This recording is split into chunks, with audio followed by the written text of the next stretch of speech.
Hello students, भाई नमस्ते। Chapter 3 अपना चल रहा था इलेक्ट्रिक पोटेंशियल, विद्युत विभव। उसका अपना फर्स्ट लेक्चर कल कंप्लीट हो गया है। आज अपन इस वीडियो में उसी को कंटिन्यू करेंगे। देखते हैं अपना आज का टॉपिक। आज का अपना टॉपिक है विद्युत क्षेत्र व विद्युत विभवांतर में संबंध।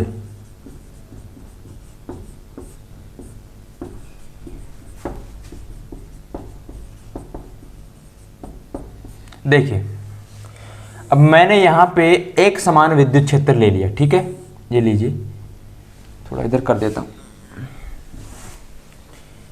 ये लीजिए, मैंने ये एक समान विद्युत क्षेत्र ले लिया।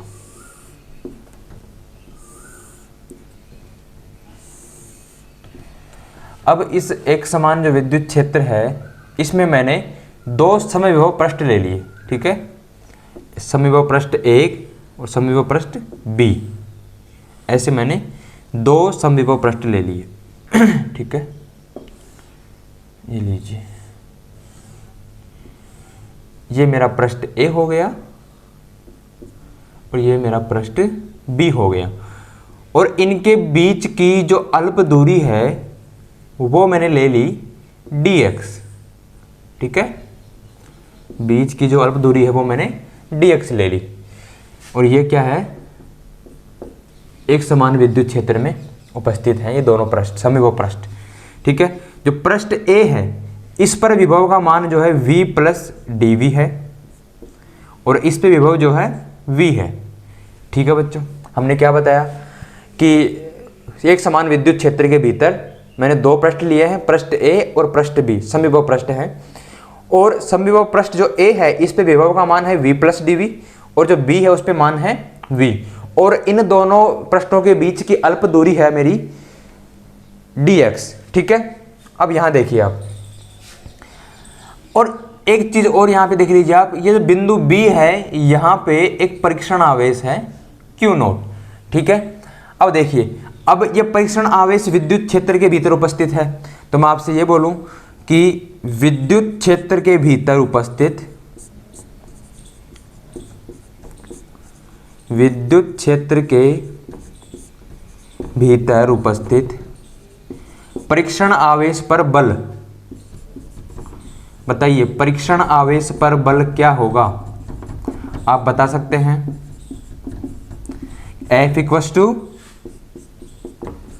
Q0T, ठीक है। इसको आप इक्वेशन 1 ले लेंगे।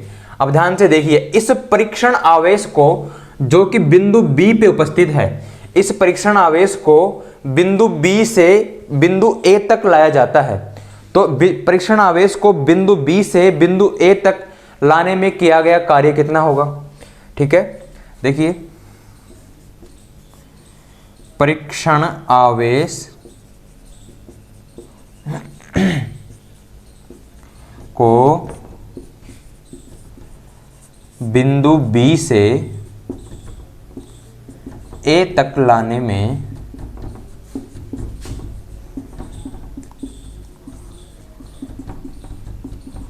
किया गया कार्य। अब देखिए, मैंने बोला कि dw बराबर क्या हो जाएगा, क्या होता है, f इंटू dx, ये होता है ना, f डॉट dx।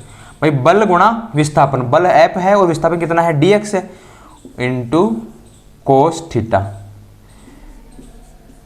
ये अपन फॉर्मूला काम में लेंगे। अब थोड़ा ध्यान से देखिए आप कि यहाँ पे जो अपना थीटा है, थीटा का मान कितना है, यहाँ पे थीटा का मान है 180 डिग्री। 180 कैसे है कि ये बिल्कुल अपोजिट साइड में जा रहा है, तो ये 180 डिग्री है, ठीक है। और कोस 180 का मान कितना होता है, -1, पता होना चाहिए आपको। तो dw बराबर क्या आ गया, f डॉट dx, और इसका मान -1 है, तो ये पूरा का पूरा टर्म क्या हो जाएगा, माइनस का हो जाएगा, ठीक है बच्चों। इसको मैंने बोल दिया इक्वेशन 2। अब आगे चलते हैं अपन। देखिए, समीकरण 1 और समीकरण 2 की मैं तुलना करूं, देखिए यहाँ पे मुझे f का मान यहाँ से रख सकता हूं मैं, समीकरण 2 में जो f है इसका मान मैं समीकरण 1 से रख सकता हूं। देखिए समीकरण 1 व 2 से रखिए, इसके अंदर dw बराबर क्या आ जाएगा मेरा, इसका मान रख दीजिए आप Q not E into dx। देखिए बच्चों ये हो गया अपना परीक्षण आवेश को बिंदु B से बिंदु A तक लाने में किया गया कार्य। ठीक है, अब हम आपसे ऐसे बोलें, देखिए यहां तक हो गया अपना। अब इधर देखो, इसको इधर लेके आइए आप, अपन ने dw अपॉन Q नोट करें यहाँ पे, तो इधर क्या बच जाएगा माइनस E डॉट dx।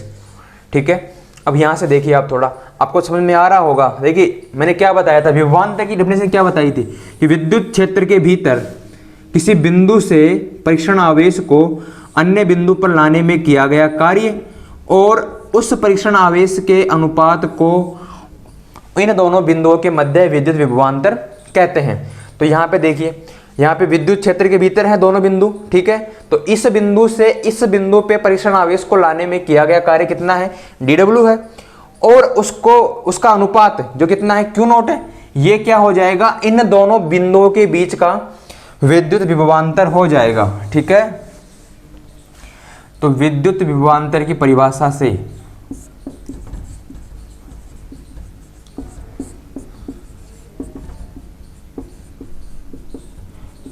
देखिए यहां पे मैं इसके बराबर क्या लिख सकता हूं, विभवांतर का मान क्या हो जाएगा, विभवांतर क्या है VA माइनस VB, ये क्या हो जाएगा dw अपॉन Q नोट। ठीक है बच्चों, तो यहां से आप क्या लिख सकते हैं, आप इसको क्या लिख सकते हैं, इसको लिख सकते हैं विद्युत विभवांतर लिख सकते हैं। लिखिए आप VA minus VB equals to minus E dot dx। ठीक है, अब आपको पता है कि बिंदु A पर विभव का मान और बिंदु B पर विभव का मान कितना कितना है। बिंदु A पर तो है V प्लस dV और बिंदु B पर है V, तो ये भी आप यहाँ पे लिख देंगे। बिंदु A पर है अपना V प्लस dV और बिंदु B पे जो है वो है V। ठीक है, इसको सोल्व कर लीजिए, माइनस E डॉट dx। ये क्या आ गया, वो V से V कट जाएगा, क्या बचेगा यहाँ पे dV equals to minus E dot dx। थोड़ा ध्यान से आप इसको देखेंगे तो आपको E का मान क्या मिल जाएगा, E का मान क्या मिल जाएगा dV अपॉन dx। ये लीजिए, ये बच्चों अपना आ गया विद्युत क्षेत्र और विभवांतर में संबंध। ठीक है, ये टॉपिक अपना पूरा हो गया। अब चलते अपन आगे।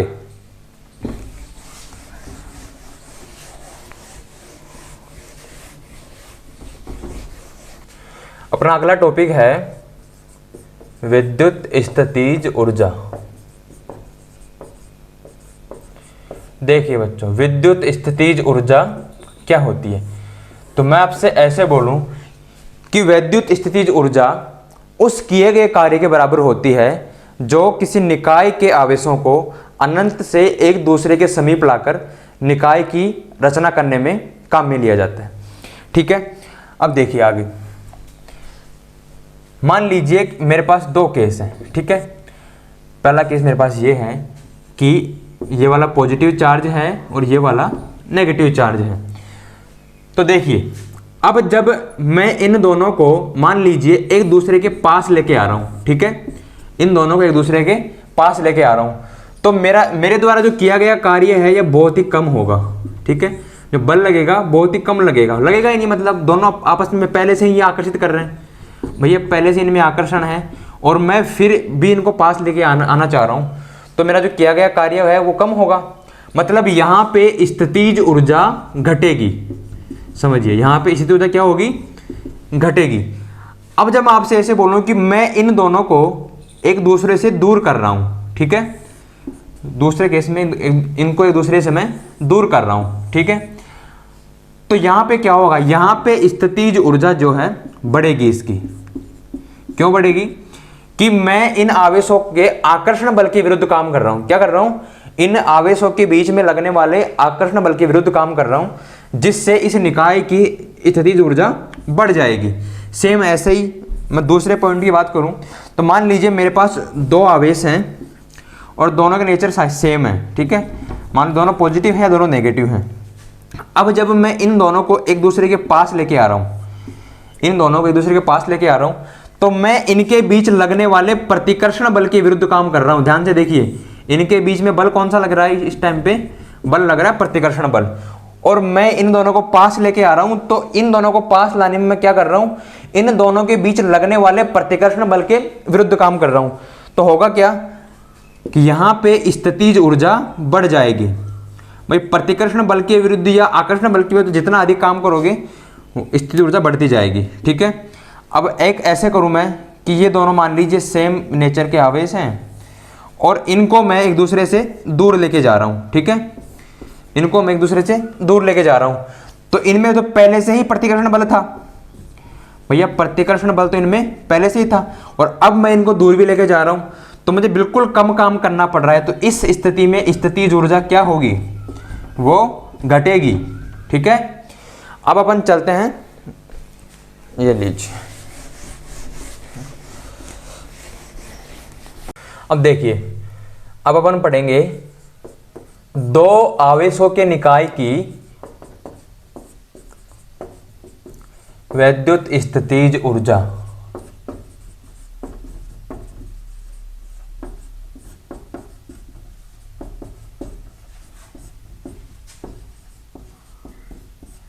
देखिए भैया, मान लीजिए कि मेरे पास एक निकाय है जो दो आवेशों से मिलके बना है। एक ए बी निकाय है, ठीक है। ये दो आवेशों से मिलके बना है, ठीक है। ये मान लेते हैं Q1 और Q2, ठीक है। अब देखिए, पहले तो आप ये समझिए कि दो आवेशों की निकाय की वैद्युत स्थितिज ऊर्जा क्या होगी। तो मैं आपको ये बताऊं कि दो आवेशों की निकाय की वैद्युत स्थितिज ऊर्जा उस किए गए कार्य के बराबर होती है जो उन दोनों आवेशों को अनंत से लाके निकाय की रचना करने में किया जाता है। किस कार्य के बराबर होती है? जो उन आवेशों को अनंत से लाके एक दूसरे के समीप लाके उस निकाय की रचना करने में जो काम किया जाता है, वो कार्य किया जाता है, वो उस निकाय की वैद्युत स्थितिज ऊर्जा के रूप में काम आता है। देखिए, मैंने क्या लिया? एक निकाय ले लिया, एक ए बी निकाय ले लिया, जिसपे मैंने Q1 और Q2 आवेश ले लिए, ठीक है। और इनके बीच की दूरी ले ली अपन ने R, ठीक है। अब मैं किसी कंडीशन में ऐसे मानूं कि ये जो Q2 आवेश है, ये Q2 आवेश इस बिंदु B पे ना होके अनंत पे कहीं स्थित है, ठीक है। ये जो Q2 आवेश है ये बिंदु B पे ना होके अनंत पे कहीं स्थित है, तब कंडीशन क्या बनती है मेरे सामने? तब इस बिंदु A पे जो आवेश है Q1 आवेश है, इस Q1 आवेश के कारण बिंदु B पर विभव का मान क्या होगा? बताइए। किस कंडीशन में? जब मैं ऐसे बोलूं कि इस बिंदु B पे ये जो Q2 आवेश है, ये Q2 आवेश बिंदु B पे ना होके अनंत पे हो, तब इस Q1 आवेश के कारण बिंदु B पर विभव का मान क्या होगा? Q1 आवेश के कारण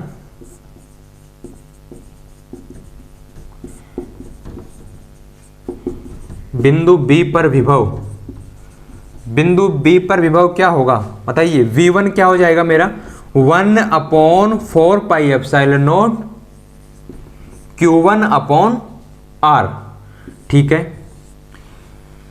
ठीक है बच्चों, अब देखिए, अब चलते हैं अपन आगे। अब अनंत से इस आवेश को बिंदु B पे, अनंत से इस Q2 आवेश को बिंदु B पे लाने में किया गया कार्य क्या होगा? अनंत से Q2 आवेश को बिंदु B तक लाने में किया गया कार्य क्या होगा? बताइए। W बराबर क्या हो जाएगा मेरा? देखिए, मैंने क्या बताया था आपको कि अनंत से किसी आवेश को विद्युत क्षेत्र के भीतर मैं लेके आता हूं, तो विद्युत क्षेत्र के भीतर लाने में किया गया कार्य और उस आवेश के अनुपात को अपन क्या बोलते हैं, विद्युत विभव बोलते हैं। ठीक है, तो V बराबर क्या हो गया, W/Q। अब मैं ओनली कार्य की बात करूं तो कार्य क्या आ जाएगा मेरा, W बराबर V.Q।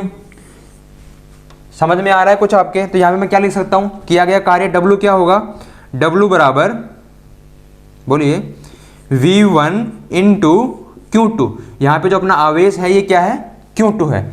ठीक है बच्चों, ये मेरा हो गया समीकरण 2। और यहां पे W का मान कैसे आया मेरा, क्योंकि V बराबर क्या होता है, W/Q। ठीक है, अब देखिए समीकरण 1 और समीकरण 2 की तुलना कीजिए आप। समीकरण 2 में समीकरण 1 से V1 का मान रखना है अपने को, रख दीजिए। समीकरण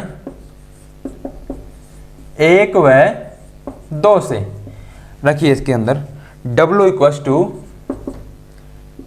V1 का मान रख दीजिए 1/4πε0 Q1/R इंटू Q2। तो W का मान क्या आ गया, 1/4πε0 Q1 Q2/R। ये अपने आगे बच्चों दो आवेशों के निकाय की वैद्युत स्थितिज ऊर्जा, नहीं ये किया गया कार्य है एक्चुअली। ठीक है, ये आवेश को लाने में किया गया कार्य है। हमने क्या बताया था आपको, इसको आप ऐसे में लिख सकते हैं, W बराबर KQ1 Q2/R। यह है किया गया कार्य, और ये किया गया कार्य ही, ये किया गया कार्य ही निकाय की स्थितिज ऊर्जा के रूप में संचित हो जाता है।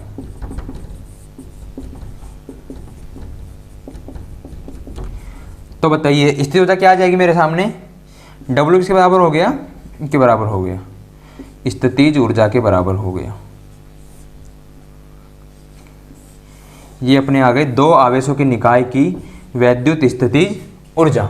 ठीक है, अब इसके बाद अपन देखते हैं दो आवेशों से अधिक आवेश हो जब क्या होगा। भाई दो आवेशों से अधिक आवेशों के निकाय की स्थितिज ऊर्जा क्या होगी, तो वो अपन देख लेते हैं पहले।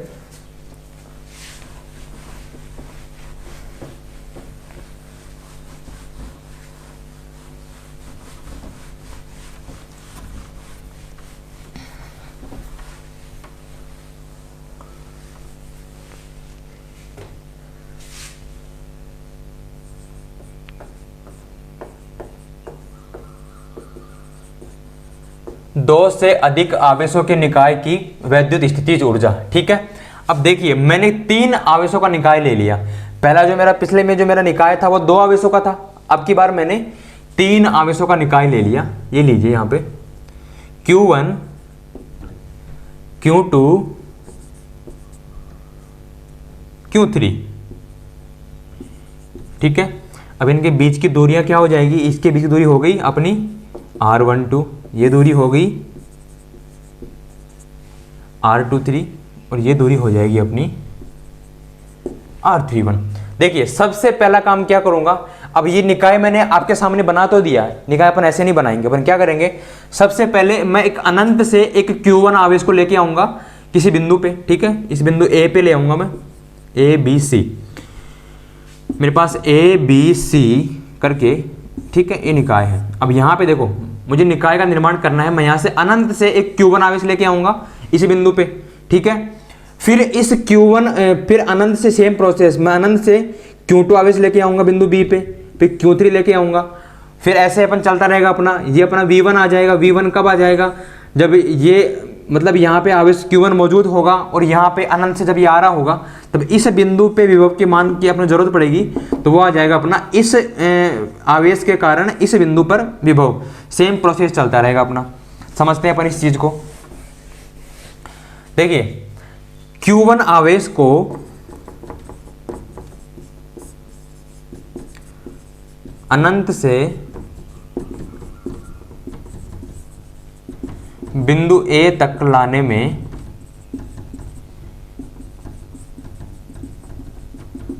किया गया कार्य, तो W1 क्या हो जाएगा मेरा 0, ठीक है, ये क्या हो जाएगा 0।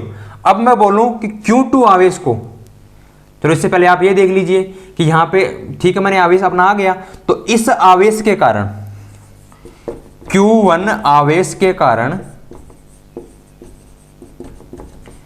ये जो बिंदु B है, Q1 आवेश के कारण बिंदु B पर विभव क्या होगा, तो बिंदु B पर विभव आप निकाल सकते हैं। V1 क्या आ जाएगा मेरा 1/4πε0 Q1 अपॉन R12, ये दूरी मेरी कितनी है R12 है। ये हो गया मेरा समीकरण 1 और ये समीकरण 2, ठीक है बच्चों। अब मैं आपसे ऐसे बोलूं कि इस Q2 आवेश को अनंत से बिंदु B तक लाने में किया गया कार्य क्या होगा। Q2 आवेश को अनंत से बिंदु B तक लाने में किया गया कार्य, बताइए W2 क्या हो जाएगा मेरा V1 इंटू Q2, ठीक है। ये चीज अपन ने समझ ली है। एक बार फिर समझ सकते हैं आप कि मैंने ये क्यों लिखा है, ये मैंने ऐसे लिखा है क्योंकि V बराबर क्या होता है W अपॉन Q नोट होता है। अनंत से किसी आवेश को विद्युत क्षेत्र के भीतर किसी बिंदु तक लाने में किया गया कार्य और उसके अनुपात को उस बिंदु पर विद्युत विभव कहते हैं। तो मुझे अगर कार्य का मान निकालना होगा तो कार्य का मान क्या आ जाएगा यहाँ पे W equals to V into Q note. देखिए यही काम मैंने यहाँ पे किया है, मैंने अनंत से मैंने Q2 आवेश लेके आना है और जो Q2 आवेश मैं लेके आया हूँ अनंत से और किया गया कार्य कितना है W2 है, किया कार्य है मेरा W2, तो विद्युत विभव क्या होगा V1 होगा। तो यहाँ पे मुझे क्या कर देना है, यहाँ पे मुझे V1 का मान रख देना है। ये मेरा समीकरण 3 हो गया, ठीक है। अब समीकरण 1, समीकरण 2 और समीकरण 3 से, समीकरण 2 व समीकरण 3 से देखिए क्या बन के आ गया मेरे सामने। समीकरण 2 और 3 से मैं क्या लिख सकता हूं W2 बराबर, इसका मान रख दीजिए आप V1 का 1/4πε0 Q1 upon R12 into Q2। तो W2 क्या आ गया मेरा W2 equals to 1/4πε0 Q1 Q2 upon R12।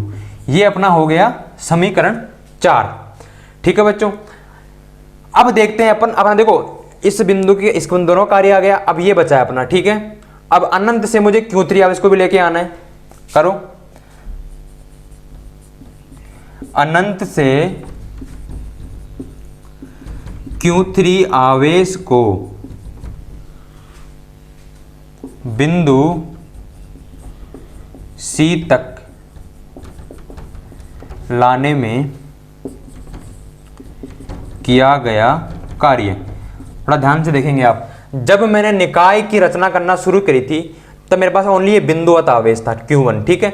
उसके बाद मैंने Q2 आवेश को लेके आया मैं, तब मेरे पास 2 आवेशों का निकाय बन गया। अब मेरे पास तीसरा आवेश मैं और लेके आ रहा हूं आपके सामने, तो यहां पे जो निकाय है ये 3 आवेशों का बन गया। तो जो तीसरा आवेश है या जो तीसरा बिंदु है बिंदु C, यहां पे विभव का मान जो है बिंदु B के कारण भी आएगा और बिंदु A के कारण भी आएगा। थोड़ा ध्यान से देखेंगे यहाँ पे W3 क्या हो जाएगा मेरा, W3 हो जाएगा बच्चों, इसको आप लिख सकते हैं W3 का मान कि V2 इंटू Q3, ठीक है। अब की बार विभव कौन सा काम में लेंगे, तो V2 काम में लेंगे और एक V1 काम में लेंगे। आवेश तो अपना Q3 है ही, और यहां पे क्या आ जाएगा V1 इंटू Q3, ठीक है। देखो V1 तो अपने निकाल लिया था इक्वेशन 2 में, लेकिन V2 क्या है, V2 क्या हो जाएगा मेरा, V2 आप निकाल सकते हैं Q2 आवेश के कारण विद्युत विभव। देखिए इसको मैं थोड़ा इरेज कर रहा हूं यहां पे, अपन आगे चलते हैं।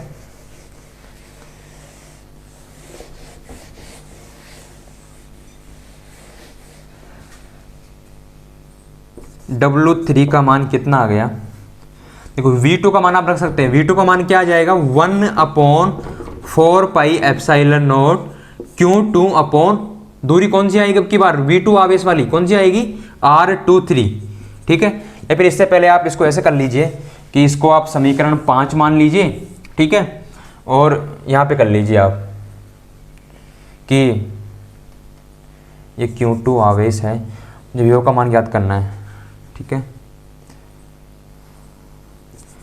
Q2 आवेश के कारण, Q2 आवेश के कारण बिंदु C पर विभव क्या हो जाएगा, विभव बताइए। V2 बराबर हो गया अपना 1/4πε0 Q2 अपॉन R23, ठीक है। इसको आप बोल देंगे इक्वेशन 6। अब इक्वेशन 6 से आप मान रख दीजिए इसमें, ठीक है, V2 का तो रख दीजिए इक्वेशन 6 से, और V1 का आप रख देंगे यहां पे इक्वेशन 2 से। समीकरण 2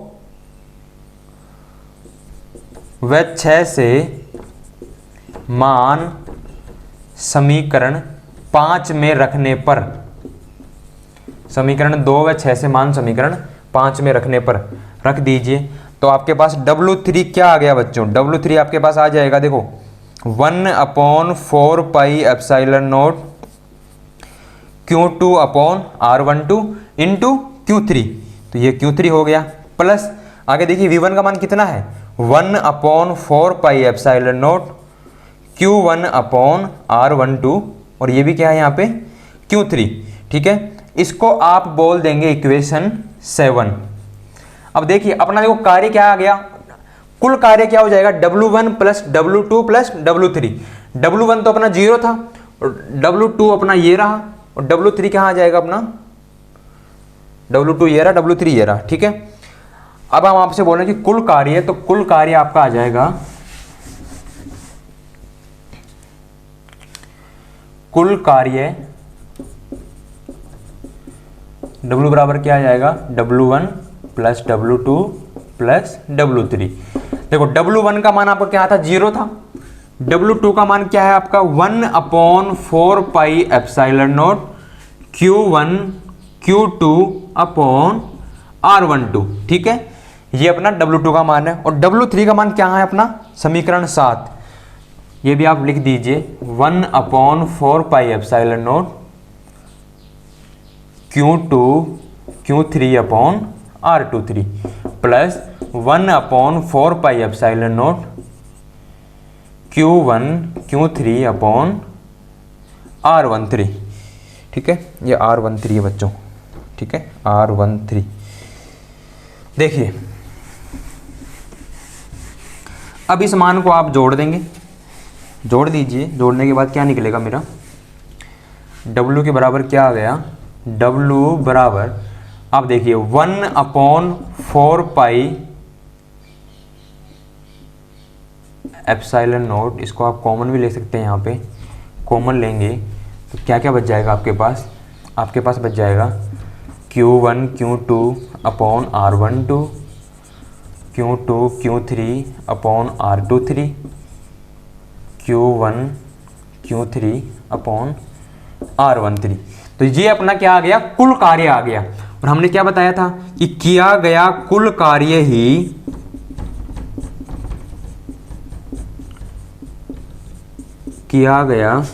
कार्य ही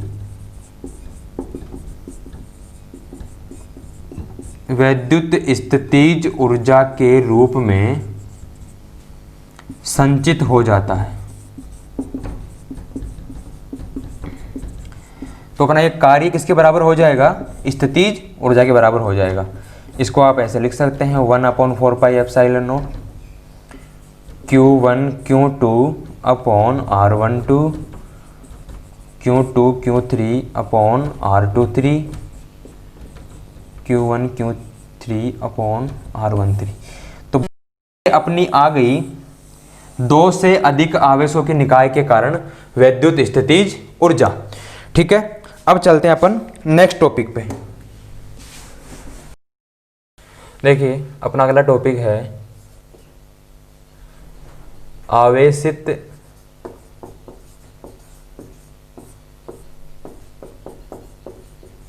गोलीय कोश के कारण विद्युत विभव। देखिए मैंने क्या करना है, मैंने एक आवेशित गोलीय कोष लेना है। ये लीजिए, मैंने एक आवेशित गोलीय कोष ले लिया, ठीक है।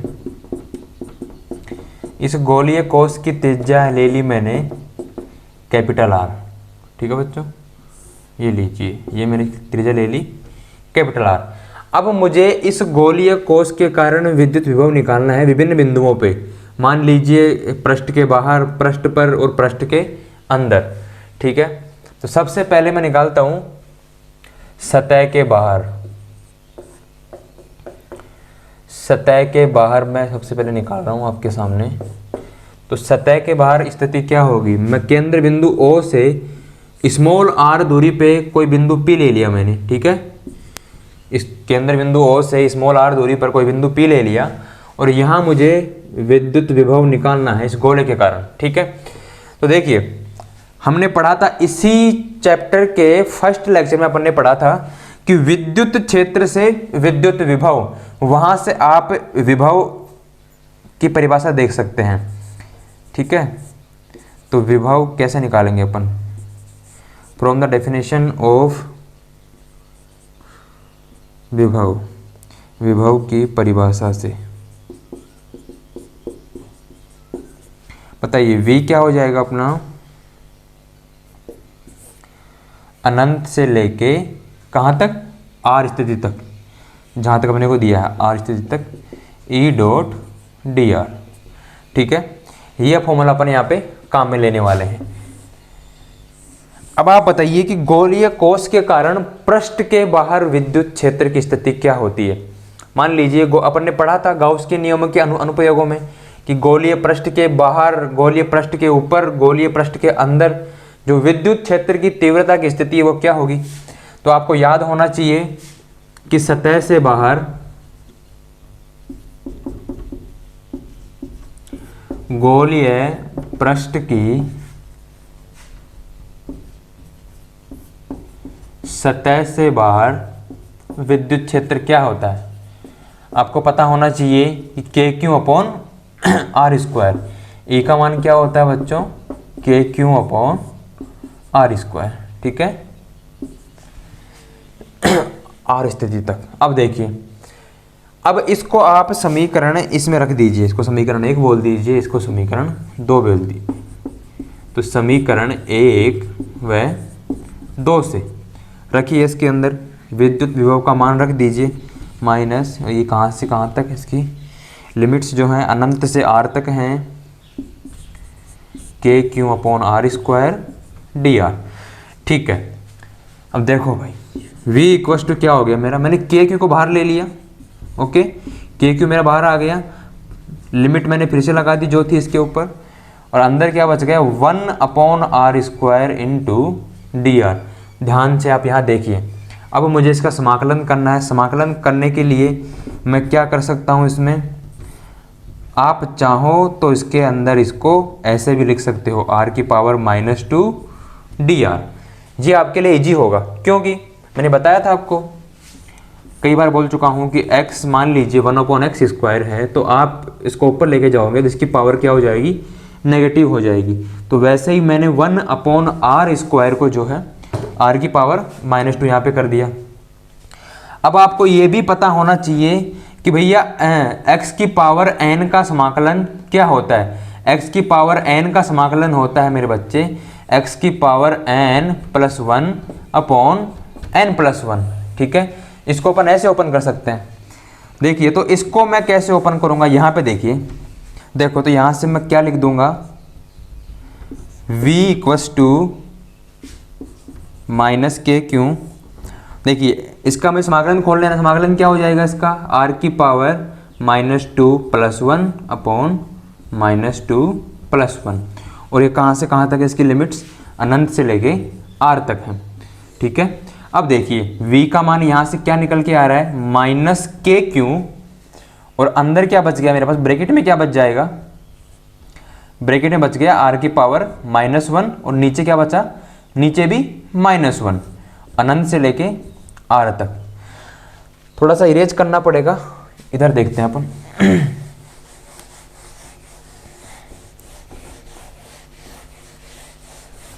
देखो भैया v इक्वस टू हो गया माइनस के क्यू। अब ध्यान से देखिए, ये जो माइनस है ये पूरा टर्म माइनस है, तो माइनस माइनस क्या हो जाएंगे, प्लस हो जाएंगे ये तो, ठीक है। ये तो हो गया अपना प्लस। और जो r की पावर -1 है इसको आप 1/r भी तो लिख सकते हैं, लिख दीजिए, ठीक है। अब आप इस लिमिट्स को ओपन करिए, ठीक है। लिमिट आप ओपन करेंगे तो आपके सामने क्या आ जाएगा, 1/r माइनस 1/इंफिनिटी, 1/ अनंत। तो आप क्या बोल देंगे कि के क्यू अपॉन आर, ये क्या आ गया आपका, सतह के बाहर विद्युत विभव आ गया, ठीक है। क्योंकि अनंत तो क्या हो गया, 0 हो गया, तो सतह के बाहर विभव क्या आ गया, के क्यू अपॉन स्मॉल आर। ऐसे ही अपन सतह के बाहर आ गया, अब अपन लेंगे सतह के ऊपर, ठीक है। तो सतह के ऊपर वाले केस में क्या बनेगा मेरे सामने, देखिए ये ले कि सतह पर क्या बनेगा, सतह पर जो स्मॉल आर है वो कैपिटल आर के बराबर होगा। एक बार फिर से देख लीजिए आप, मैं यहां पे वो डायग्राम आपका बना दे रहा हूं, फिर से यही ले लीजिए सतह के ऊपर।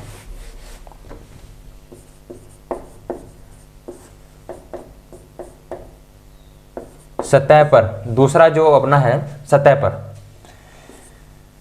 तो यहां पे जो कैपिटल आर है वो स्मॉल आर के बराबर हो जाएगा। थोड़ा ध्यान से देखेंगे आप, यहां पे देख लीजिए, जो सतह पे जो है ये दूरी और बिंदु P की दूरी, त्रिज्या और दोनों बराबर हैं। तो इस कंडीशन में विभव क्या होगा अपना, सेम चीज है। अपने को करना क्या है, अपने को बस इतना सा काम करना है, जो अपना सतह के बाहर विभव आया है उस विभव में जो त्रिज्या है वो अपन ने कौन सी ली थी, वो अपन ने ली थी मध्य बिंदु O से R दूरी पे जो बिंदु P था वो दूरी ली थी अपन ने। तो इस बार बिंदु P कहाँ पे है, इस बार बिंदु P तो खुद सतह पे है, तो जो R है स्मॉल r के बराबर हो गई। तो यहाँ पे अपन क्या बोल सकते हैं कि सतह के ऊपर जो विद्युत विभव होगा वो क्या होगा, के क्यू अपॉन कैपिटल आर। क्या बोल देंगे आप, सतह के ऊपर जो विद्युत विभव होगा वो कितना होगा, के क्यू अपॉन कैपिटल आर। अब अपन चलते हैं, अब निकालते हैं अपन सतह के भीतर। तो सतह के भीतर अपना क्या केस बनेगा वो देखिए कि सतह के भीतर विद्युत विभव क्या आएगा अपना। तो सतह के भीतर जैसे मान लीजिए ये मेरा गोलीय कोश है और ये इसकी त्रिज्या r है। सतह के भीतर मैंने r दूरी पे कोई बिंदु P ले लिया, थोड़ा ध्यान से देखेंगे, ये लीजिए, ठीक है। तो इस कंडीशन में क्या है, जो कैपिटल R है वो स्मॉल r से बड़ा है। तो थोड़ा ध्यान से देखिए, अब इसको निकालना थोड़ा सा मेरे लिए कठिन होगा। कठिन क्यों होगा, क्योंकि सतह से बाहर मैंने निकाल लिया, सतह के ऊपर मैंने निकाल लिया। सतह के बाहर निकालने के लिए मुझे इसको 2 पॉइंट लेने पड़ेंगे, ठीक है। मैंने इसको 2 भागों में, सतह के अंदर विभव ज्ञात करने के लिए इसे 2 भागों में बांटते हैं अपन, ठीक है। 2 भागों में मैंने इसको बांट दिया, कहां से कहां तक, एक मैंने बांट दिया इसको अनंत से लेके कैपिटल R स्थिति तक। पहला भाग मेरा कौन सा है, पहला भाग मेरा है अनंत से कैपिटल R स्थिति तक, और दूसरा जो मेरा भाग है वो दूसरा भाग क्या हो जाएगा, R से स्मॉल r स्थिति तक। कहां से कहां तक, R से स्मॉल r स्थिति तक, कैपिटल R से स्मॉल r स्थिति तक। देखिए अब आपको पता है कि विद्युत विभव कैसे निकालना है, कि V इक्वल्स टू माइनस क्या होता है, अनंत से लेके स्मॉल r निकालना है अपने को, E डॉट dr से, ये अपना फॉर्मूला है। लेकिन देखिए मैंने पावर को 2 भागों में बांट लिया है, कहां से कहां तक, एक तो मैंने अनंत से r तक और दूसरा r से स्मॉल r तक। तो आप इसको ऐसे भी लिख सकते हैं,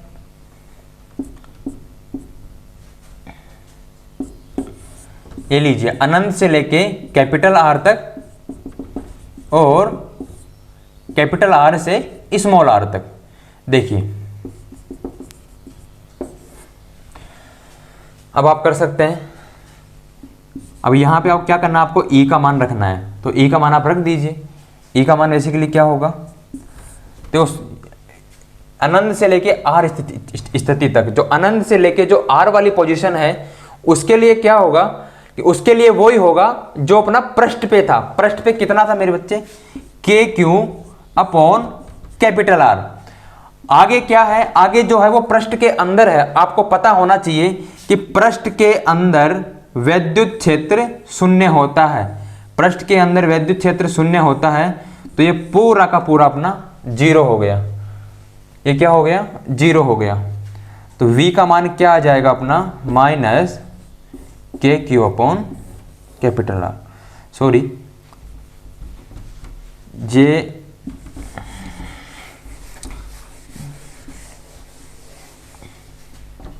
देखिए V इक्वल टू क्या आ गया। अब यहां पे आप इसका मान रख सकते हैं, इसका मान रख दीजिए अनंत से लेके R तक। तो E का मान आप क्या रख दिए, E का मान आपने रख दिया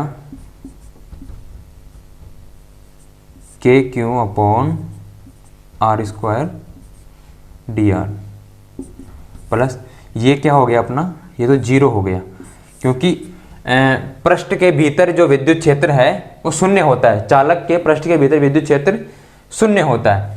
तो आप क्या कर देंगे, V इक्वल्स टू माइनस, अब इसका आप जब समाकलन निकाल के लेके आएंगे तो समाकलन करने के बाद ये तो जीरो है, और ये सेम कैसा कैसा अपना, ये सेम बिल्कुल एज इट इज अपने जो पृष्ठ पे था उसके जैसा है। तो आप इसको सीधे सीधे भी लिख सकते हैं कि V का मान, आप चाहो तो इसको सोल्व भी कर सकते हैं। सोल्व करेंगे तो भी आपके पास के क्यू अपॉन कैपिटल आर ही आएगा। ठीक है, अपन एक चीज को बार बार समझ के टाइम वेस्ट नहीं करते हैं। ये अपन ने पढ़ लिया सतह के ऊपर, तो ये वो ही है। ठीक है, आप इसको देख लेंगे। ये क्या हो गया, सतह के भीतर, सतह के ऊपर भी पढ़ लिया अपन ने, सतह के बाहर भी अपन ने पढ़ लिया। ठीक है, आज अपन यहीं पे करते हैं कंप्लीट अपना, बाकी चीज़ें अपन कल देखेंगे। कल मतलब नेक्स्ट वीडियो लेक्चर में। आप घर पे रहिए, सुरक्षित रहिए, पढ़ते रहिए, संकल्पित रहें, समर्पित रहें। धन्यवाद।